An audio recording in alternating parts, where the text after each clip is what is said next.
나를 능하게 하신 그리스도 예수 우리 주께 내가 감사함은 나를 충성되이 여겨 내게 직분을 맡기심이니 내가 전에는 비방자요 박해자요 폭행자였으나 도리어 긍휼을 입은 것은 내가 믿지 아니할 때 알지 못하고 행하였습니다. 우리 주의 은혜가 그리스도 예수 안에 있는 믿음과 사랑과 함께 넘치도록 풍성하였도다. 오늘은 내가 있는 이유, 이러한 제목으로 첫 번째 시간을 함께 나눌 거예요. 여러분, 우리가 이 땅에서 예수를 믿는다는 것은 신앙생활을 한다는 뜻이죠. 그 신앙생활을 한다는 것은 하나님 나라의 삶을 산다는 겁니다. 부자여도 가난해도 어떤 형편에 있든지 간에 신자가 되었다는 것은, 그리스도인으로 산다는 것은 하나님 나라의 삶을 사는 거예요. 그래서 이런 이 땅에서의 하나님 나라의 삶에 있어서 정말로 중요한 것은 교회입니다. 교회를 이루고 그것이 중심이 되어서 우리가 신앙의 삶을, 하나님 나라의 생활을 하는 거예요. 그러면은 우리가 분명히 성경에 의해서 확인을 하고 알아야 될 것이 있는데, 교회가 뭐냐 그겁니다. 교회가 뭘까요, 여러분? 지금 우리가 예배당에 모였죠. 건물로 지어진 이 공간 안에, 건물 안에 우리가 모여서 지금 주일 예배를 드리는데, 이 보이는 교회, 건물로서 지어진 교회가 하나님 나라로서의 본질적인 교회의 의미는 아닙니다. 그러면 이번 한 주간에도 우리가 교회로서의 삶을 살아야 되는데, 그 교회가 무엇인가 하면 예수님이 정말 나를 위해서 죽으셨구나. 그래서 누구든지 그 예수님을 믿는 자는 하나님의 자녀가 되고 구원을 받아서 천국에 들어가는 것이구나. 예수님이 정말 나의 구세주가 되는구나. 이 진리를 마음으로 믿어서 정말로 입으로 시인하고 그 삶을 사는 사람들, 그런 사람들을 가리켜서 그리스도인이라고 그래요. 그래서 그런 그리스도인들을 교회라고 합니다. 그런 그리스도인들이 모여서 살아가는 삶 자체, 하나님의 통치를 인정하고 하나님의 통치대로 삶을 사는 그러한 사람들을 하나님은 성경을 통해서 우리에게 교회라고 말씀하시는 거예요. 그러면 이런 우리가 교회인데, 이 교회가 어떤 일을 하는 것입니까? 주님께서 머리가 되신 거죠. 우리가 이번 한 주간을 살 때도 주님이 머리가 되셔서 주님의 신호대로, 주님의 뜻대로, 특별히 주님의 마음대로 우리가 따라가고 그 뜻대로 순종하는 겁니다. 이게 교회죠. 그리고 주님께서 분명히 말씀하셨듯이 교회는 만민이 기도하는 집이래요. 그래서 우리가 그리스도인이 되었다면, 오늘 또 이번 한 주간에도 우리가 신자로 산다는 것은 어떤 형편에서도 기도하지 않고서는 살지 않는 삶이라는 것입니다.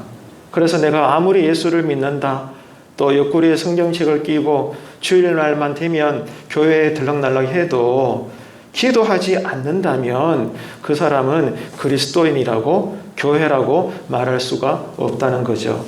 그리고 예배를 통해서 하나님은 우리를 만나주시는 겁니다. 얼마나 귀한지 몰라요. 그러므로 말미암아 주님 안에서 우리가 함께 예배드리고 교제할 때 가장 먼저는 이런 신자들 사이에서 먼저 그리스도의 사랑이 나누어지는 거예요.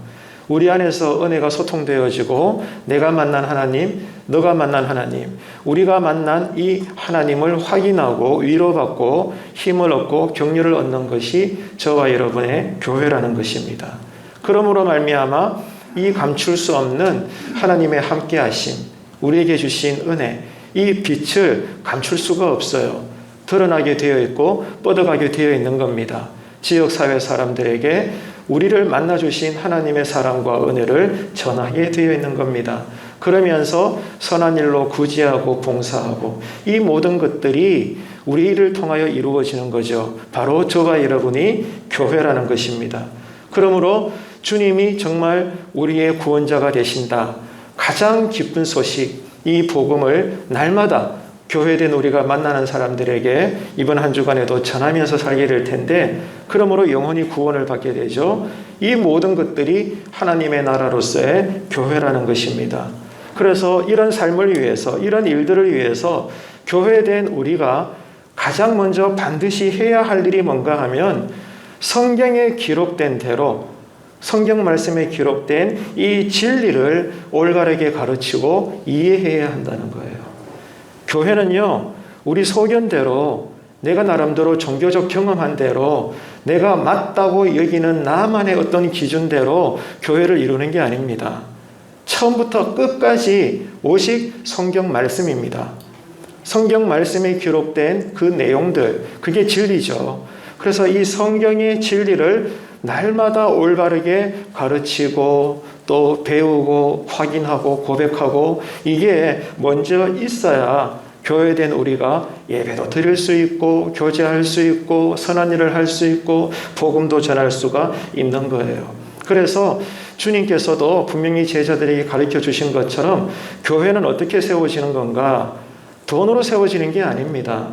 그냥 빈자리에 사람들 조금 더 채워졌다고 야, 교회가 부흥되었네? 그게 아니거든요. 교회는 뭐예요? 교회는 어떻게 세워져요? 교회가요, 10명이 모였던 1000명, 10,000명이 모였던 시골교회든 도시교회든 대형교회든 개척교회든지 간에 기준은 하나밖에 없어요. 진리입니다. 예수 그리스도께서 우리에게 전해주신, 그러므로 성령의 감동으로 기록되어진 우리 손에 이미 들려있는 이 성경 말씀대로의 진리에 의해서 교회는 신앙 고백되어지고 세워지고 이루어지게 되는 것입니다. 그런데 지금 우리가 계속해서 살펴보고 있고 또 앞으로도 계속 우리가 다루게 되겠지만, 이 디모데 전후서가 쓰여진 교회 배경은 어떠한가 하면은, 교회 안에 이런 성경이라고 하는 진리 말씀을 왜곡하고 변질시키는 가만히 들어온 거짓 교사들, 그러니까 이단들이죠. 네. 이 거짓 교사들이 활동이 자꾸 많아지게 되는 거예요. 그 말은 교회다움에 큰 문제가 생겼다는 뜻입니다. 그래서 사도 바울이 한 일이 뭔가 하면은, 이제 자신을 이어서 에베소 교회라는 당시의 큰 대형 교회인데, 이 교회를 맡아서 목회를 해야 될 믿음으로 난 아들 디모데에게 이런 거짓 교사들의 가르침을 배격하고, 그러므로 말미암아 이 진리가 아닌 거짓된 진리에 유혹당하는 성도님들을 잘 추스려서 성도들이 미혹되지 않도록 너는 철저하게 진리에 의거해서 목회를 해라. 그 가르침이 디모데 전서와 후서라는 거예요. 그래서 이것을 위해서 사도 바울이 디모데에게 무엇을 가르쳤는가 하면은, 교회 안에 특별히 이단 사상이 침투해서 들어오고 그것을 우리가 느끼게 될 때 가장 중요한 교회로서의 대응은 사실 이겁니다. 성경 말씀이 사실임을, 진리임을 변증할 수 있는 신학적인 가르침을 해야 돼요. 말씀이 말씀될 수 있도록, 이 말씀이 온전히 드러날 수 있도록 하는 작업이 신학이거든요. 그래서 목회자들은 철저하게 신학을 전공하는 거예요. 그래서 신학교가 존재하는 겁니다. 여러분, 그래서 교회 안에 특별히 진리가 왜곡되어지고 변질되어지고 성경이 말씀하시는 것이 아닌 다른 주장이 자꾸 들려지게 되면 가장 먼저 해야 될 것이, 교회로서는 신학적인 도구를 이용해서 뭐가 말씀에 맞고 뭐가 말씀인 것 같은데 말씀이 아닌 이런 거짓 신앙들을 분별하고 잘 우리가 이것을 대적하면서 교회를 세워나가야 된다는 거예요. 그런데 문제는 뭔가 하면, 신학적인 가르침이 필요하지만 잘못하게 되면 이것이 그저 너와 나 사이에 신학적인 논쟁으로 그냥 말다툼하고 말싸움만 하고 끝나버리게 될, 진리는 온데간데 없고 그저 논쟁만 벌어지게 되는 위험성과 그런 한계가 드러날 수가 있는 거죠. 사도 바울은 이것을 알고 있었어요. 그래서 바울은 디모데에게 어떻게 지금 에베소 교회 안에 거짓 교사들이 자꾸 드러나고 있는데 그들을, 이단을 배격하고 성도들이 유혹당하지 않도록 할 수 있느냐? 그 방법을 어떻게 했는가 하면, 바울 자신이 체험한 신앙이 있을 거 아니에요. 예배 드리면서 체험했던 신앙, 기도하면서 체험했던 신앙, 말씀대로 살았더니 교회가 어떻게 이루어지는지 목회적인 체험들. 그래서 지식적인 것이 아니라 말로만 하는 그냥 신학적인 논쟁이 아니라 정말로 사도 바울이 복음을 받아들이고 복음대로 살아봤더니 정말 이렇구나. 삶에서 체험했던 신앙을 디모데에게 간증하는 거예요. 이해가 되십니까? 그저 선배로서 먼저 목사가 된 사람으로서 이제 이어받아야 될 후배에게 지식적으로 교회는 이런 거야. 목회는 이렇게 해야 돼. 성도는 이런 존재야. 이게 아니고요. 바울이 직접 목회를 해보고 신앙을 살아봤더니 하나님이 나에게 어떻게 함께 하시더라. 어떻게 은혜를 주시더라. 그리고 이럴 때는 하나님이 이렇게 도우시더라. 직접적으로 생활 속에서 체험했던 신앙을 간증하는 거예요. 그렇게 함으로써 복음의 진리를 디모데에게 잘 설명해 주고 있더라는 겁니다. 다시 말해서 하나님의 말씀이라고 하는 진리를 지식적으로만 가르치는 것으로 끝내지 않고 진리를 따라합시다. 깨닫고 진리를 또 따라합시다. 살아내고. 그래서 이 하나님 말씀이라는 성경 말씀을 깨닫고 그러므로 목회자로서 이것을 살아내다 보니까 이것이 신앙 체험이잖아요. 이런 삶으로서의 자신의 삶을 통해서 말씀이 이런 거야. 정말 말씀대로 살아봤더니 교회는 이렇게 세워지더라고. 그 목회의 원리를 디모데에게 잘 전달하고 있다 이겁니다. 이런 것을 볼 때 우리는 생각을 해야 돼요. 그렇구나. 그렇다면 지금 나의 신앙은 진리를 삶으로 나는 설명할 수 있을까? 그 말입니다. 예수 믿는 부모님으로서 여러분은 아들, 딸에게, 손자, 손녀에게, 주변 사람들에게 말로만 하나님은 이런 분이에요. 지식적으로만 교회는 이런 거지, 천국은 이런 거지, 지옥은 저런 거지 이게 아니고요. 그 신령한 지식이 깨달아지고 또 살아봤더니 이게 체험되어진 나의 삶으로서의 하나님은 어떤 분이고 교회는 무엇이며 그리스도인이 된다는 것. 또 이 땅이 전부가 아니고 천국과 지옥이 있고 심판이 있고 이런 것들을 여러분 우리는 삶으로 드러낼 수 있을까요? 삶으로 그것을 가르칠 수 있을까요? 디모데전후서는 오늘 본문은 이것을 우리에게 질문하고 있는 겁니다. 삼위일체 하나님이 어떤 분이신지 그리고 내가 이 하나님을 믿고 사랑한다는 것이 과연 어떤 삶인 것인지 그냥 지식적으로 입술로 몇 마디 하는 것이 아니라 나의 행함과 생활 자체를 통해서 이 진리가 드러나고 그리고 이 진리를 전해지고 그러한 삶을 우리도 사도 바울처럼 지금 살고 있는 건가 오늘 본문은 우리에게 말씀하고 있는 거예요. 그래서 오늘 본문은 어떤 내용인가 하면은 이제 바울을 이어서 에베소 교회를 목회해야 될 디모데를 향해서 먼저 복음을 위해 일했고 먼저 주의 종으로 살고 있는 바울 자신에 대한 고백이에요. 이게 지금 목회 서신인 디모데서의 내용이거든요. 그래서 간단히 말씀을 드리면 과거에 내가 어떤 존재였는지 하지만 내가 어떤 은혜를 받았는지 그리고 내가 이런 직분을 왜 받은 건지 그리고 앞으로 내가 할 일이 무엇인지 사도 바울은 생각하면 생각할수록 감사가 끊이지 않는다는 거예요.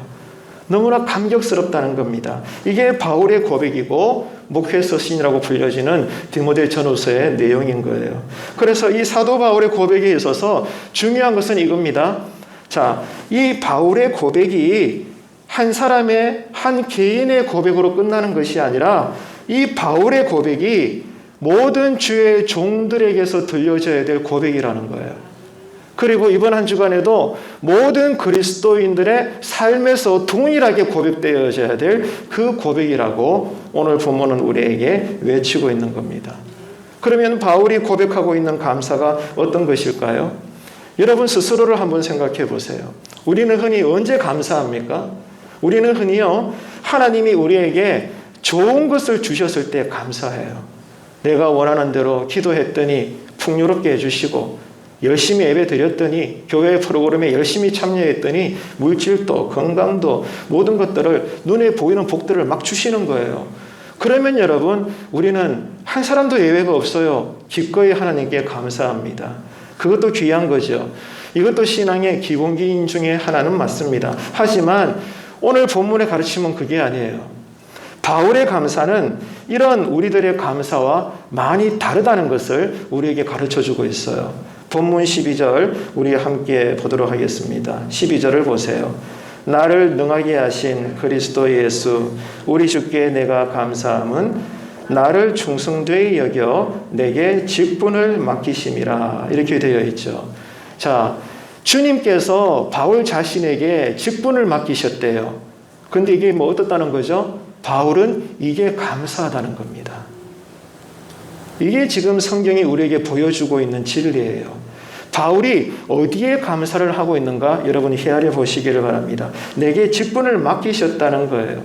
하나님께서 나에게 일할 수 있도록 나를 쓰신다는 것이 너무 감사하다는 거예요. 교회 머리 대신 예수님께서 바울 자신에게 일을 맡겨주시는 것이 너무나 영광스럽고 감격에 맞다 그렇게 고백을 하고 있는 겁니다. 하지만 우리는 하나님의 일, 여기에 대해서 어떻게 반응을 하고 있는 걸까? 우리는 생각을 해야 되겠죠. 우리는 본성이 있어요. 근데 이 본성이 기본적으로 악합니다. 그리고 우리가 예수를 오래 믿어왔지만 솔직히 우리의 신앙이라는 것이 연약합니다. 그렇기 때문에 교회가 나에게 어떤 일을 부탁을 하고 어떤 사역을 해달라고 그렇게 요구를 할 때 대부분의 성도님들은 전체적으로 말하면 그것을 달가워하지 않아요. 교회의 부탁을, 교회에서 뭐 좀 일을 맡기려고 하면 기본적인 첫 번째 반응은 그것을 부담스러워하고 그것을 피하려고 합니다. 더 나아가서 그 일에 대한 책임을 지지 않으려고 하고 그러한 것들을 모두 다 회피하려는 그러한 모습들을 교회마다 우리는 볼 수가 있는 거예요. 근데 그게 아니고 교회를 하는데 더불어서 그 교회 일이 나에게 유익이 되고 이익이 된다면 딱 계산이 나오잖아요.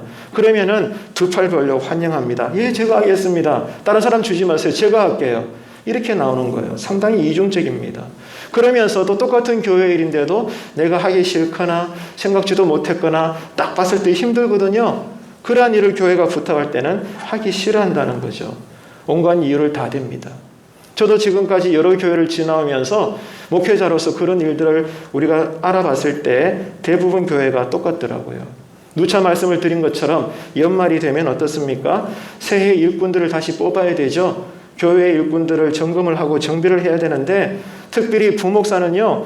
매년 골치가 빠개집니다. 골치가 얼마나 아픈지 몰라요. 위에서는 자꾸 일꾼 세우라고 압박 내려오죠. 하지만 부교육자가 맡고 있는 교구 성도님들에게 그 일거리를 성도님들마다 기도하는 가운데 나름대로 지혜를 의지하여 잘 선별해서 담당자들을 만나보게 되면 대부분 다 하기 싫어해요. 꺼려합니다. 못하겠다는 거예요. 자꾸 그러지 말라는 거예요. 너무나 힘든 그러한 삶을 저도 교회마다 지나왔습니다. 분명히 교회 일꾼인데 그래서 교회가 일을 부탁을 하는데도 불구하고 안 하려고 하는 모습들이 태반이라는 거예요. 그러면 생각을 해봅시다. 그러면 그런 사람들이 나빠서 그렇습니까? 약해서 그렇습니까? 아니면 악한가요? 절대 그렇지 않죠. 그러면 왜 많은 교회 신자들, 즉 교회에서 일할 수 있는 일꾼들이 교회 일은 하지 않으려고 하고 그저 주일날만 왔다가 예배드리고 편하게 그냥 돌아가려고 하시는 건가? 실제로 우리의 삶이 바빠서 그래요. 많이 바쁩니다. 요즘 뭐 어른만 바쁩니까? 아이들도 바빠요. 삶이 바쁘고요. 그리고 솔직히 빈말이 아니라 능력이 없어요. 우리 각자가 다. 그 일을 하려고 하니 내가 부족한 게 먼저 계산이 딱 나오는 거예요. 능력이 부족하고 더 나아가서는 믿음이 약하다는 거. 우리 서로가 서로를 볼 때 그것을 인정할 수밖에 없는 겁니다. 그러니 이런 반응이 일체적으로 나오는 거예요. 근데 중요한 것은 이겁니다. 그럼에도 불구하고 신자의 바른 태도는 어떤 것인가? 그거예요. 삶이 바빠서 못할 수 있죠. 능력이 안 되어서 맡아봐야 잘 안 될 것 뻔하죠. 그 무엇보다 믿음이 약해서 그럴 수 있습니다. 하지만 주님의 가르침은 그럼에도 불구하고 신자의 바른 태도는 뭐냐? 두 가지 일을 해야 된다는 거예요. 첫 번째 일은 일상에서 우리가 해야 할 일을 그리스도인으로서 하는 거예요. 가정의 일을, 직장의 일을, 부모의 일을, 자녀의 일을, 이웃과의 관계 속에 우리가 여러분 일상에서 교회 밖에서 일주일 동안 살아가는 실제 나의 삶이 있잖아요. 나의 일상의 모든 일거리들을 거룩하게 성경의 방법대로 나는 열심히 최선을 다해 일하는 거예요. 이게 첫 번째 일입니다. 하지만 두 번째 일도 반드시 해야 돼요. 교회가 부탁하는 일을 우리에게 맡겨주시는 그 사명을 맡아서 일해야 된다는 겁니다. 이게 주님의 명령입니다, 여러분. 권면이 아니고요, 명령입니다. 이 사실을, 이 진리를 이제는 우리는 깨달아야 되는 거예요. 하지만 교회에서는 이것을 가르치지 않죠. 왜? 듣기 싫어하니까. 이게 현대교회의 문제점 중에 하나예요. 그러면은 바쁜데, 능력도 없는데, 솔직히 믿음도 약한데 왜 억지로라도 교회가 부탁하는 일에 우리는 무조건 순종해야 되고 그 일을 맡아서 섬겨야 되는가? 때로는 책임도 져야 되면 져야 되는데 왜 그렇게 해야 되는가? 다른 거 없어요. 주님의 가르침이 뭐예요? 우리가 예수님을 믿어서 하나님의 자녀가 되었다는 것은 동시에 그게 어떤 의미냐? 주님 앞에 설 때까지 하나님 나라의 확장과 회복과 그 완성을 위해서 주님의 일꾼으로 우리가 구원받았다는 거예요. 주님의 일꾼으로 우리가 부르심을 받았다는 겁니다. 이게 우리에게 임한 구원이에요. 그런데 많은 신자들이 이것을 깨닫지를 못하는 거예요. 그냥 영화 티켓 하나 받았으니 대충 살다가 어차피 난 예수 믿는다고 말할 수 있으니 나 천국 가는 거 아니야? 그러면 됐지 뭐 굳이 꼭 저렇게 별나게 교회 생활해야 돼? 아닌 것 같은데 교회가 가르치지 않으니 성도들이 알 수가 없죠. 다시 말씀드립니다, 여러분. 여러분 예수님을 믿으십니까? 그러신 줄로 압니다. 모두가 주님의 이름으로 구원받으신 줄로 압니다. 하나님의 자녀가 되었죠? 자녀가 되었다는 것은 하나님 나라의 일꾼이 되었다는 거예요. 이 사실을 우리가 깊이 헤아려야 됩니다. 그래서 신자는 이 진리를 날마다 기억해야 돼요. 어떻게 해요? 바빠도 아파도 능력이 부족해도 또 솔직히 때로는 하기 싫어도 내가 뭐라고요? 하나님 나라의 일꾼이다. 이 사실을 여러분 꼭 기억하십시오. 이것은 배 목사의 개똥 철학이 아닙니다. 주님의 가르침이에요. 오늘 우리는 이 말씀에 믿음으로 반응해야 됩니다. 그러면은 하나님의 일을 맡은 것이 왜 감사할까 그 말이에요. 아이고 사도 바울이니까 이방인의 사도니까 성경에 기록되어 있는 위대한 인물이니까 그런 거지 뭐. 여러분 그렇게 생각하고 끝내실랍니까? 그렇지 않아요. 나에게 형용할 수 없는 영광이고 명예이기 때문에 그래요. 우리에게는 가정일도 있고요, 직장일도 있고요, 또 지역사회에서 나름의 또 맡은 일도 있을 수 있겠죠. 많은 종류의 일들을 우리가 감당합니다. 크든지 작든지 간에. 신자는 그 가운데 하나가 뭐예요? 교회가 부탁한 일을 맡아서 지금 사는 거예요. 그 많은 종류의 교회 안팎의 일들 가운데 여러분 묻겠습니다. 신자인 여러분에게 묻겠습니다. 하나님 나라의 일꾼된 여러분에게 묻겠습니다. 교회가 부탁한 일을 여러분 맡아서 하실 때 그것이 여러분에게 감사가 되고 계십니까? 그것이 여러분의 정말 가문의 명예가 되십니까, 여러분?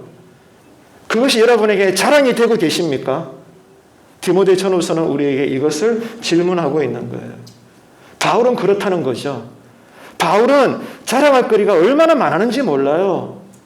어떤 면에서도 그 당시 어떤 석학자하고 붙어도 지지 않을 만큼 가문적으로나 능력적으로나 실력적으로나 신분적으로나 뭐 하나 둘째가라면 서러울 사람이었어요. 그런데 그랬던 그가 부활하신 예수님을 만난 이후에는 그 모든 자랑거리를 뭐로 여겼어요? 배설물로 여겨버렸어요. 놀라운 기적입니다. 그래서 여러분 거듭남을 체험하게 되면 내 스스로 인지하는 많은 피부적으로 와닿는 경험 가운데 하나가 무엇인가 하면 거듭나기 전에 나에게 가치가 있었던 것들이 바꾸어집니다. 심지어 친구들도 끊어지게 되고요. 이후에 새로운 사람들을 하나님이 만나게 하셔요. 이 놀라운 생활의 변화가 일어나게 되는 거죠. 다들 경험해 보셨을 겁니다. 하나님은 그렇게 일하시는 거예요. 천하의 사도 바울이 그렇게 감사하다는 것은 하나님이 나에게 일을 시켜주셨다. 나는 이게 영광이고 명예라는 거예요. 그러면은 예수님이 나에게 일을 부탁하시고 맡긴 것이 왜 이토록 감사하냐? 그 이유는 하나밖에 없어요. 나에게 일을 맡기시는 주님이 너무나 가치가 있는 분이기 때문에 그래요. 주님이 너무나 영광스럽고 그 주님이 나에게는 유일무이한 절대적인 가치가 있는 분이시기 때문에 그런 분이 나에게 일거리를 주셨다? 놀랄 노자인 거예요. 정말로 가문의 영광인 것입니다. 잘되는 교회는 이런 신앙 고백이 다 나와요. 여러분은 어떻습니까? 여러분이 지금 맡고 있는 교회 일들 한두 가지는 다 있을 텐데 그 일에 대해서 여러분은 어떤 마음과 느낌을 가지고 계십니까?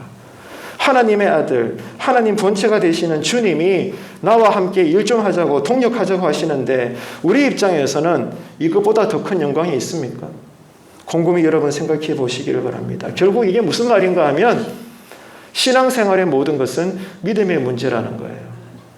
믿음의 문제예요. 믿기 때문에 헌신합니다. 무슨 말입니까? 믿지 않기 때문에 전도하지 않는 거예요. 믿는데, 심판이 있는 것을 믿는데, 천국과 지옥이 있음을 믿는데 어찌 우리가 전도하지 않을 수 있겠습니까? 정말로 주님은 살아계신데 어찌 우리가 예배에 게으를 수 있겠습니까? 정말 주님이 존재하시는데 그분이 나에게 기름 부어 주셔서 목사, 장로, 집사, 권사 다 되게 하여 주셨는데 어찌 그 직분을 여러분 가지고만 있고 일하지 않을 수가 있겠습니까? 안 그렇습니까, 여러분? 결국 믿느냐 안 믿느냐의 문제예요.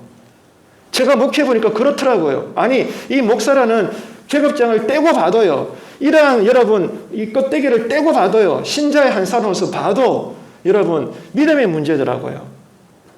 이번 주일날 주중에 새벽 예배 때도 제가 새벽 성도님들에게 말씀드렸지만 똑같이 잠자다 일어나는 게 싫습니까?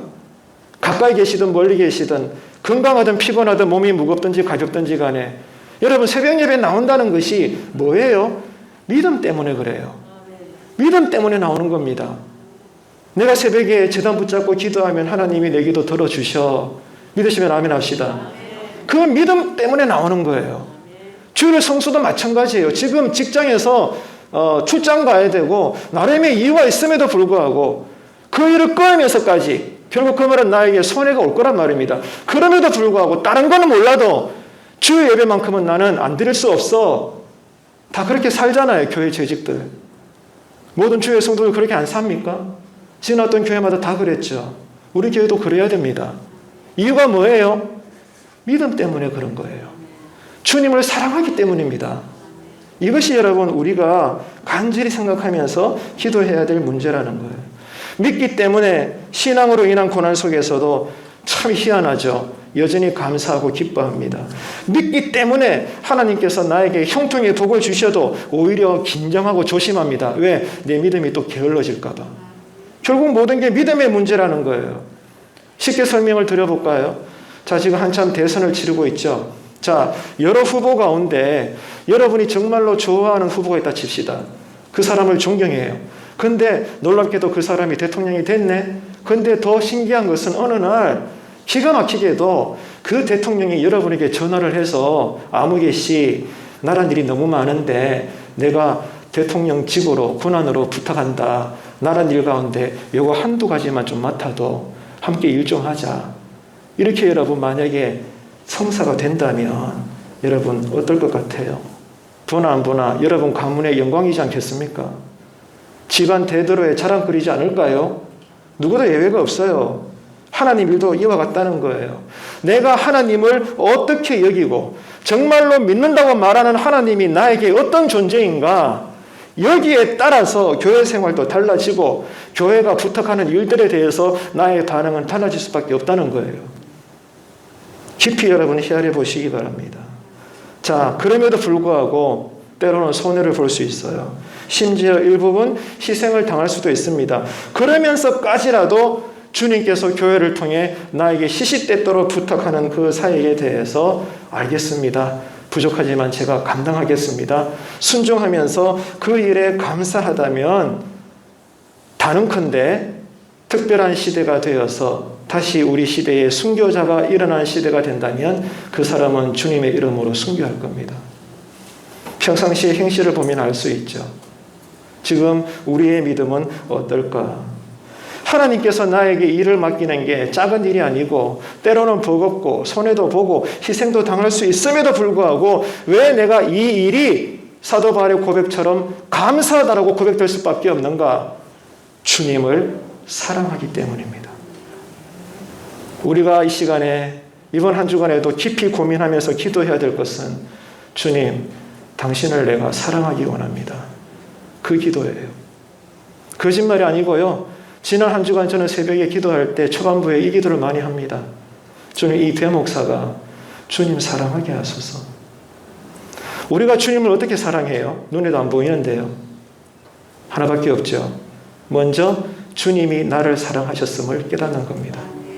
거기에서 주님을 향한 사랑이 나오는 거예요. 주님이 먼저 나를 사랑하셨어요.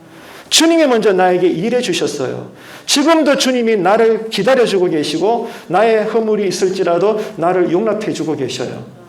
그 주님의 사랑을 깨닫는 자는 나도 주님을 사랑한다라고 고백하는 것입니다. 그 사랑에서 믿음이 나오고 이 사랑과 믿음을 통하여 우리는 하나님이 나에게 부탁하신 일을 죽을 때까지도 감당하는 거죠. 이렇게 여러분 신자가 맡은 사명이 분명히 힘들 겁니다. 근데 중요한 것은 그럼에도 끝까지 감당하는 이유가 뭐냐 이거예요. 힘들고 피곤한 삶을 기쁨으로 살아간다? 솔직히 어렵습니다. 굉장히 어려운 일입니다. 여러분 얼굴에 가면 쓰지 마세요. 하나도 안 즐거운데 즐거운 것처럼 얼굴에 여러분 포장하지 마세요. 제발. 살아오면서 저는 그런 신자들 많이 봤어요. 무슨 의미로 그렇게 행동하는지는 알겠어요. 그러나 그것이 자꾸 축적되면요. 이중적인 신앙이 돼요. 울 때는 울어야 돼요. 웃을 때는 웃어야죠. 자, 여러분 신자가 맡은 사명이 힘들어도 왜 끝까지 감당할 수밖에 없는가? 그 이유는 그 일 자체가 노동이고 때로는 피곤하고 짜증하고 하나님의 일이라도 하기 싫을 때가 많죠. 신앙의 일도 마찬가지입니다. 우리가 아무리 성령 충만해도 우리의 근본 자체가 연약하기 때문에 우리는 늘 무너질 수밖에 없습니다. 그러나 성경의 외침은 뭐예요? 그럼에도 불구하고 충성스러운 자들은 어떻게 사는가? 자신에게 주어진 하나님의 사명을 받아들인다는 거예요. 능력이 안 되어도 때로는 할 수 없어도 때로는 귀찮아도 이런저런 이유가 분명히 있을지라도 그러나 성경의 분명한 표현은 충성스러운 하나님의 일꾼들은 그럼에도 불구하고 하나님의 사명을 받아들이고 최선을 다해서 노력한다는 거예요. 이게 여러분 성경의 가르침입니다. 그러면 그 이유가 뭘까? 아까의 말씀과 똑같아요. 하나님이 나를 사랑하시고 이런 나를 하나님이 쓰시겠다고 하니 나는 이게 감사한 거예요. 그래서 하나님을 나 또한 사랑하기 때문에 그 일이 버거울지라도 그 일이 힘들지라도 그 일 때문에 내가 손해를 보는 것은 자명할지라도 내가 이 일을 맡게 된 것 너무나 영광이고 감격하며 감사합니다. 내가 일하는 것이 아니라 하나님이 나를 통해 일하소서. 나는 앉아라 그러면 앉고 일어서라 하면 일어서고 하나님 하라는 대로 할 테니 하나님 나를 통해서 하나님의 나라가 이루어지게 하소서. 간절히 사모하시면 아멘 하실까요? 이런 우리가 되시기를 축복합니다. 이게 뭐라고요? 교회라는 거예요. 지금 여러분 눈에 보이는 이 껍데기가 교회 건물이 아니고요. 이렇게 말씀에 반항하는 이렇게 하나님 앞에 충성된 그리스도인들이 교회라는 거예요. 이것을 우리가 깊이 헤아려야 되는 거죠. 그래서 부활하신 예수님은 실패자요 배반자였던 베드로에게 먼저 다가가셔서 니 왜 그랬냐? 니 수제자 아니야? 이 겉으로 뭐 나를 사랑한다 하디만은 아이고 뭐 어린 소녀 앞에서 나를 3번이나 저주하며 부인했지? 두고 봐. 나 절대로 네 용서 못해. 주님이 그러셨나요? 아니에요. 그런 여러분 되먹지 않은 베드로 앞에서도 주님께서 물으신 것은 하나밖에 없죠. 베드로야 니는 여전히 나를 사랑하느냐? 연거푸 3번이나 물어요. 키워드가 사랑입니다. 사랑. 나를 사랑하느냐? 여기에 대해서 베드로의 반응은 뭐예요? 불완전하게 대답합니다. 어정쩡하게 예 그래요 주님 나도 주님 사랑하는 것 같아요. 예를 들면 쉽게 말하면 이 정도 수준에서 대답했어요. 근데 중요한 것은 그럼에도 불구하고 주님께서는 이 불완전한 베드로의 신앙 고백 위에 어떻게 하셨어요? 양떼들을 맡기시는 거예요. 교회 일은 이겁니다. 교회 일은요 목사기 때문에 하는 게 아니고요. 누구보다 이 교회에 오래 충성했기 때문에 신앙의 연수나 직분의 무게 때문에 교회를 하는 것이 아니라 신앙의 헌신의 기준은 하나밖에 없어요. 나는 주님을 사랑합니다. 그 주님을 내가 믿습니다. 이겁니다, 여러분. 이거 붙잡고 우리가 헌신하는 거예요. 지금 여러분 마음에 붉은 피가 여전히 흐르고 있습니까? 지금 여러분의 자리는 어떻습니까?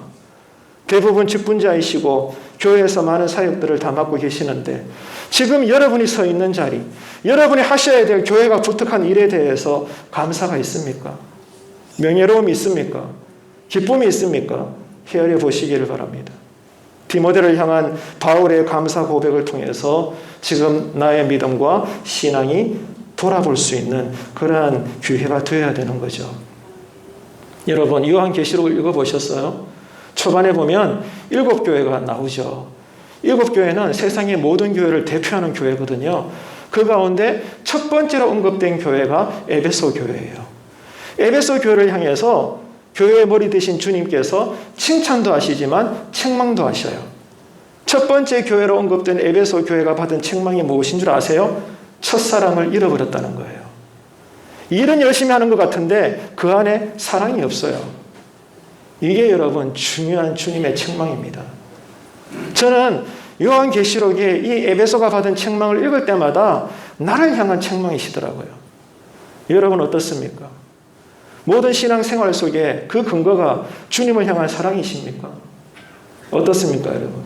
오늘 이 말씀 앞에 우리를 돌아봐야 되는 거예요. 에베소 교회는 첫사랑을 잃어버렸대. 그래서 주님께서 지금 책망하시는 거예요.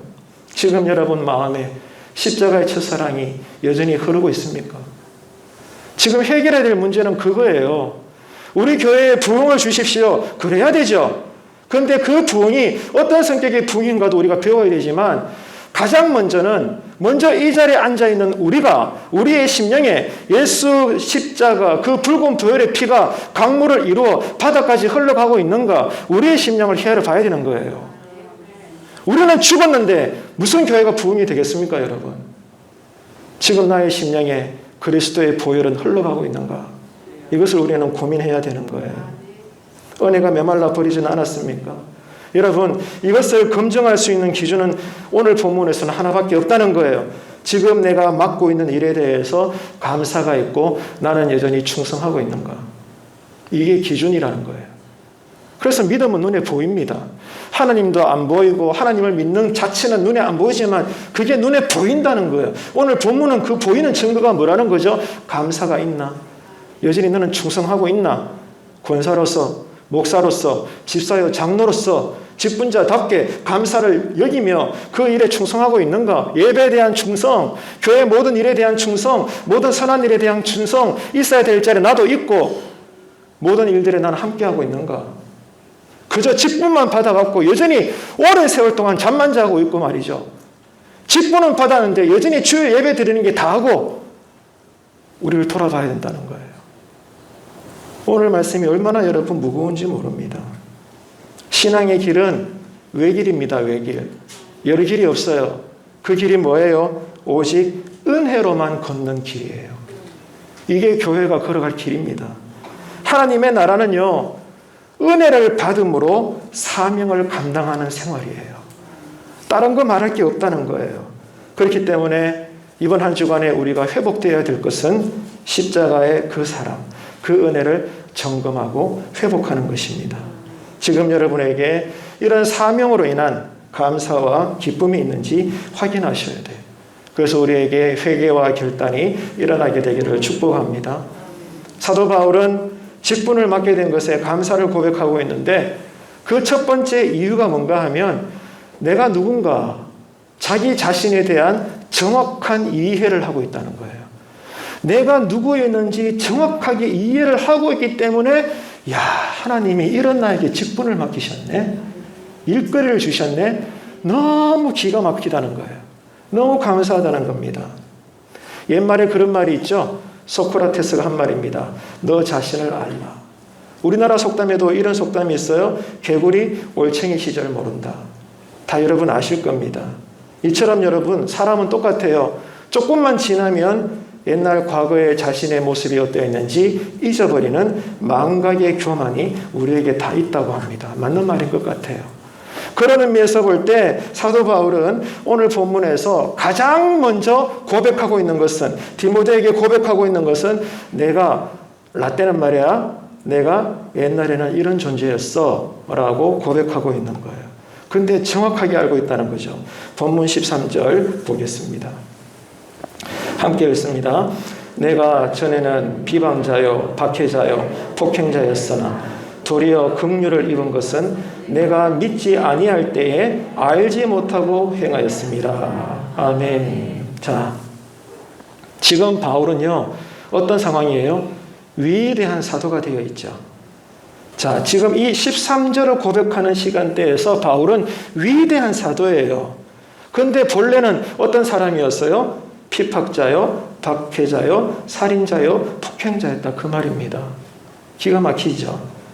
예수 믿는 사람들을 날마다 비방하고 박해하고 폭행하고 더 나아가 스테반 집사를 비롯해서 많은 그리스도인들을 죽이까지 했던 정말로 극악무도한 살인자였습니다. 그러면서도 나는 옳은 일을 했어 스스로 교만했던 사람이라고 바울은 디모데에게 고백하고 있습니다. 그러면서 우리가 아는 유명한 사도 바울의 고백이 있죠. 나는 죄인 중에 괴수니라. 철저하게 자기를 이해하고 있더라는 거예요. 자, 그러면은 이제 어떤 생각을 또 이어서 해야 됩니까? 자, 좋아. 그러면 과거에 바울은 이토록 극악무도한 죄인의 괴수였는데 어떻게 지금 이렇게 이방인의 사도로, 대사도로 신약 성경에 반 이상의 성경을 기록할 만큼 위대한 하나님의 사람이 될 수 있었는가? 그 질문이에요. 안 그렇습니까? 이어서 14절 함께 읽도록 하겠습니다.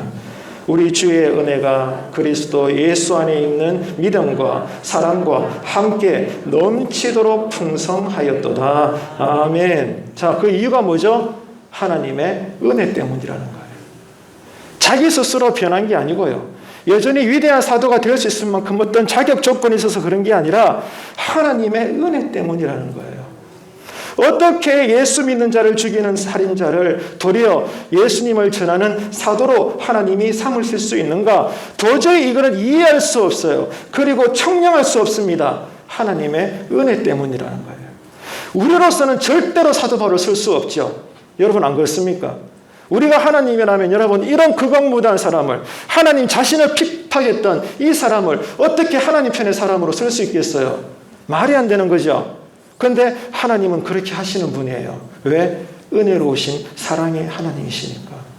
그 은혜 때문이라는 거예요. 그래서 오늘 본문 말씀은 사도 바울의 유명한 고백이 그거잖아요. 지금 나의 나 된 것은 오직 하나님의 은혜 때문입니다. 하나님의 은혜. 그래서 여러분 오늘 본문에서는요, 놀라운 것이 있고 더 놀라운 것이 있어요. 오늘 읽은 9절에서 놀라운 것은 뭐예요? 이렇게 죄인 중에 괴수였던 살인마가 어떻게 하나님의 사도로 이렇게 쓰임받을 수가 있었는가? 이것이 놀라운 것이고, 두 번째 더 놀라운 것은 이렇게 되기까지 오직 하나, 하나님의 은혜와 사랑뿐이었다. 그 말입니다. 기가 막히는 거예요, 여러분. 여러분 이것은 말이 안 되죠. 우리의 모습과 하나님의 모습은 일치가 되지 않습니다. 이런 우리를 하나님께서 사랑하시고 부르셨다는 거 상식에 맞지 않습니다. 그러나 이런 역설적인 모순, 다시 말해서 일방적인 하나님의 사랑으로 인하여 우리가 지금 구원받아서 하나님의 자녀가 된 줄로 믿으시기를 축복합니다. 우리가 잘나서 구원받은 게 아니잖아요, 여러분. 우리가 남들보다 선하게 살았기 때문에 지금 그리스도인이 된 게 아니잖아요. 왜 우리가 하나님의 자녀가 되었습니까? 왜 오늘 이 시간 예배를 드립니까? 하나님의 은혜 때문입니다. 하나님의 은혜가 아니면 설명할 수 없는 거예요. 그래서 신자는 죽을 때까지 하나님의 은혜에 취한 사람이고 하나님의 사랑에 매인 사람들입니다. 그 능력으로, 그 감동으로 목사는 설교하고 장로님은 교회를 지도하고 성도님들, 권사님들은 교회를 돌보고 섬기고 그러는 거예요, 여러분. 지금 우리의 심령에 하나님을 향한 믿음이 어떤 것이며 나를 구원하신, 여전히 나를 바라보고 계시는, 나에게 붙어가시는 하나님을 나는 과연 사랑하고 있는가? 그러므로 나에게 맡겨주신 일이 정말 나에게는 영광이 되고 있는가? 감사가 되고 있는가? 왜? 하나님 때문에. 그 하나님이 나와 일하자는데 얼마나 놀라운 일이에요. 이게 정말 우리에게 신앙의 고민이고 기도의 제목이 될 수밖에 없다는 거예요. 여러분, 하나님은 우리에게 최고를 바랄까요? 최선을 바랄까요? 여러분 한번 답해 보세요.